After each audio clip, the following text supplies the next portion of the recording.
Salut les amis, c'est Mackenzie, écoutez, bienvenue sur une nouvelle petite vidéo IMO du week-end. Donc il n'y en a pas eu le week-end dernier parce que voilà, les choses bêtes de la vie, je me suis fait une cheville, j'ai fait un peu les urgences, machin. Mais tout va bien, regardez, ce week-end là, je suis en Avignon.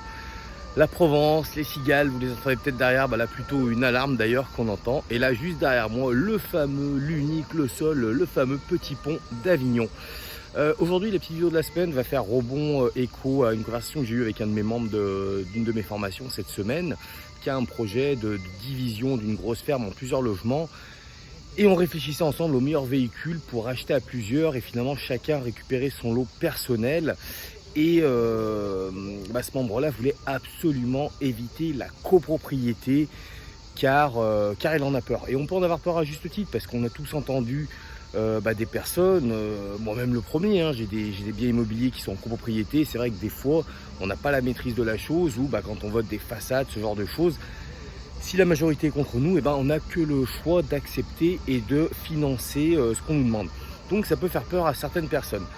Maintenant, dites-vous bien que quand vous créez votre propre copropriété, il y a certaines copropriétés où il y a très peu de choses en commune, voire pas du tout. Voilà, aujourd'hui, c'est pas parce qu'on crée une copropriété, ce qu'on va utiliser un véhicule juridique qui fait que derrière on se trouve en copropriété, qu'on a forcément, qui dit copropriété dit charge. Déjà, on n'a pas l'obligation de passer avec un syndic professionnel. Quand c'est une petite copropriété où il n'y a pas grand chose justement en commun, on peut faire un syndic bénévole. Voilà, où il n'y a pas de frais de syndic. Et après, s'il n'y a rien en commun, il n'y aura pas de charge commune.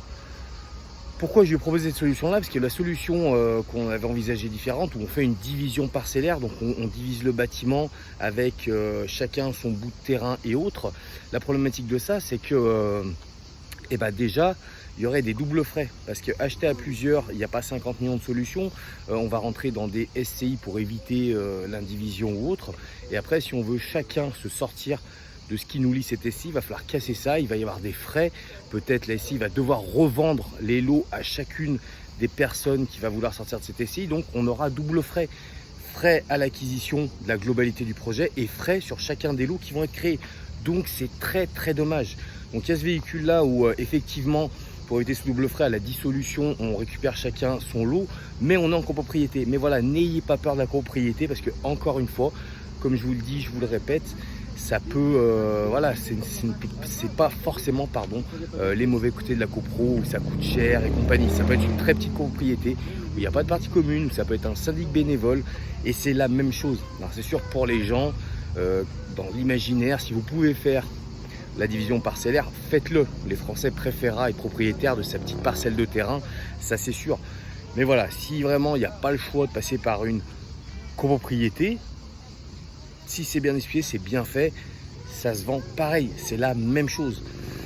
Donc comme d'hab, un petit pouce, ça fait plaisir, un petit like, un petit partage, n'hésitez pas à me dire en commentaire si la vidéo vous a plu, quel sujet vous voudriez que je développe dans les prochaines vidéos. Voilà, pour ceux qui me suivent un petit peu sur YouTube, Facebook, vous savez, vous pouvez vous inscrire. Moi, ça y est, j'ai démarré chantier d'un bel appart là sur le centre de Lyon. Si vous voulez savoir un petit peu comment se déroule un chantier, les bons côtés, les moins bons côtés, les petites galères, n'hésitez-vous. Il y a une newsletter sur laquelle vous pouvez vous inscrire. Vous recevrez une vidéo par semaine du suivi de ce chantier-là. Voilà, c'est totalement gratuit. Simplement, je ne veux pas mettre ça forcément en vidéo publique. Et puis, moi, je vous dis à la semaine prochaine. Je repars dans mon week-end avignonnais. À très vite, les amis. Salut.